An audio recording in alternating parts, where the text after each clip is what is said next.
Ici, chez nous, quand j'explique aux citoyens, surtout les jeunes qui ont fait des études surtout, ils disent que pratiquer l'agriculture, c'est enterrer les pieds.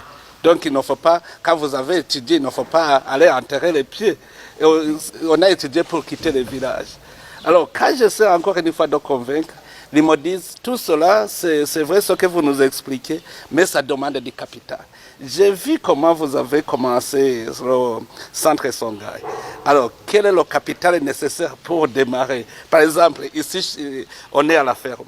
Vous voyez là où je suis. Vous connaissez là où vous êtes venu au projet Songhai. Est-ce que ça pourra venir? Quel est le capital nécessaire pour pouvoir démarrer le projet agricole? Monsieur le Président, c'est une question extraordinaire. Ça c'est pour effectivement ces jeunes-là. Exactement. Monsieur le Président, pour faire un projet comme ça, il faut des capitaux. Mais il y a plusieurs capitaux. Première quoi? Capital humain. Les gens qui sont équipés différemment. Qui sont ce qu'on a la tête, le bras et le corps. C'est-à-dire qui connaissent la connaissance, mais pas de blablabla. Ils sont pratiques. C'est ce que je vois ici. Deuxièmement, les gens qui sont de cœur, c'est-à-dire la passion, la discipline. C'est ça que les gens ne voient pas comme capital. Le premier capital, c'est le capital humain. Le capital, deuxième capital, c'est le capital environnemental. Comment le Burundi, c'est que vous avez regardé les collines là, comment vous voyez ça comme source de richesse. Ce n'est pas tout le monde qui veut le voir ça. Donc changer la mentalité, qu'on commence à voir les possibilités qui existent autour de nous. C'est une force énorme. Les Africains ne voient pas, ils pensent que la solution c'est à l'extérieur. Il y a un proverbe chez nous au Nigeria. On appelle ça Sokoto. Il y a une ville loin qu'on appelle Sokoto.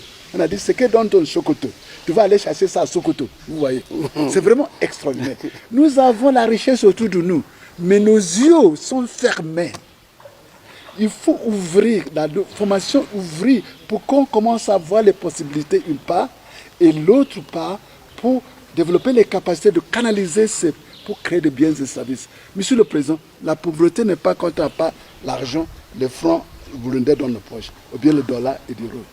La pauvreté, c'est notre incapacité de voir ce que Dieu nous a donné. Le capital environnemental, capital social, que vous avez vu ici. Et c'est que quand on voit ça d'une part, d'autre part, le courage de développer, de canaliser ce capital pour créer des biens et services qui correspondent à nos besoins et désirs. C'est ça ma définition de pauvreté.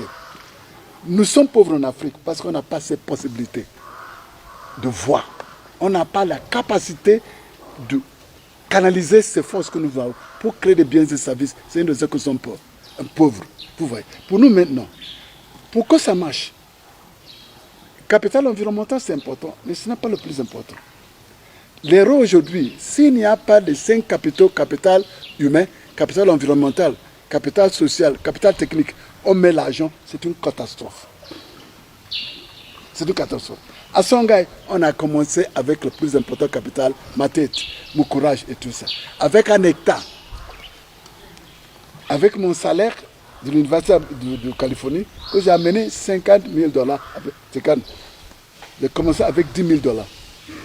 Que j'ai amené. Songhai maintenant, c'est des projets de millions. Mais ça a commencé parce qu'on a su réinvestir. On appelle ça l'économie de communion. S'il y a des gens, Monsieur le Président, qui sont de la force, ils ont mis ensemble pour créer la richesse et continuer à renvoyer.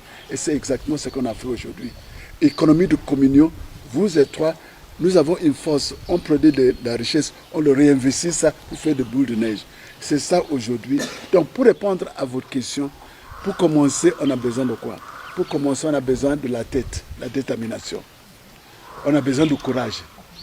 Mais une fois qu'on a ça, on donne un peu d'argent, on a une capacité de le multiplier. C'est ça qu'on a fait à Songhai. Monsieur le Président Kérékou est venu avec un hectare, avec un terrain qui était mort. L'argent dans ma poche aujourd'hui. Monsieur le Président voyait la force de nous pour faire quelque chose. Il nous a fait confiance. Aujourd'hui, tout le monde est fier de venir à Songhai pour le faire. Donc, l'argent est important, mais ce n'est pas le plus important. C'est important, je dis c'est important, mais ce n'est pas le plus important. Donc, au niveau de formation, surtout pour les jeunes aujourd'hui, il faut vous équiper différemment. Il faut développer les capacités d'action. Mais maintenant, montrer les gens, par exemple, monsieur le président a dit, il a donné des collines, 10 millions. Il est revenu aujourd'hui, c'est 200 millions. Ce qui fait la différence, c'est la capitale humaine qu'ils ont fait. C'est l'engagement qui a multiplié ça. Il faut tenir à ça. Si monsieur le président voit maintenant qu'il y a ces capitaux humains, force intérieure, on investit. Donc le terrain des hommes devient fertile à investir. Mais s'il n'y a pas ces capitaux, vous mettez l'argent, c'est des gaspillages. Donc on peut le multiplier. Mon papa m'a dit quelque chose. Vous m'amenez n'importe où, sans certificat, sans des choses, 2 mois, 2 ans, je vais partir. Parce que c'est ici là. Oui. Donc, monsieur le président, ce que dit aux jeunes maintenant, il faut vous former, il faut développer de nouvelles, il faut vous équiper différemment.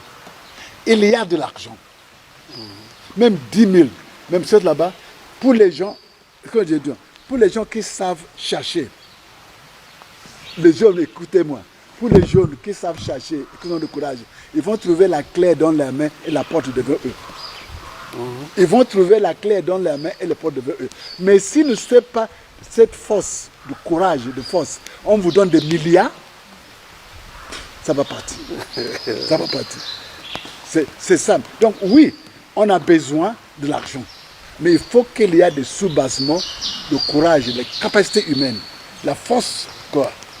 Et c'est ça qui manque aujourd'hui. Et monsieur le président, vous avez créé des structures fertiles où on peut investir. Si les jeunes là commencent à avoir cette force aujourd'hui, même un peu que vous avez 10 millions, même 5 millions, avec les gens qui sont la force, ça va partir. Ça, merci beaucoup. Je crois que vous êtes au début de votre visite dans notre pays. Peut-être que j'aurai l'occasion aussi de vous rencontrer à la fin de votre émission pour me donner vos commentaires sur ce que vous aurez trouvé dans le pays. Mais aussi, vous aurez l'occasion de rencontrer les jeunes ambitieux dans le domaine agricole. Comme ça, nous allons partir de vos conseils et demain, on sera comme Songhai aussi. Voilà. Je voudrais que le Burundi soit comme Centre Songhai, tout le Burundi. Alors, je vous remercie beaucoup. Merci bien. Je remercie aussi Pam, qui a voulu inviter le promoteur du projet Songhai, qui est avec nous aujourd'hui. Et pour nous, nous croyons que c'est un ange qui est venu, pour venir nous conseiller, nous montrer que c'est possible. Et demain, le Burundi sera comme Centre Songhai. Je dis tout le Burundi. Merci beaucoup.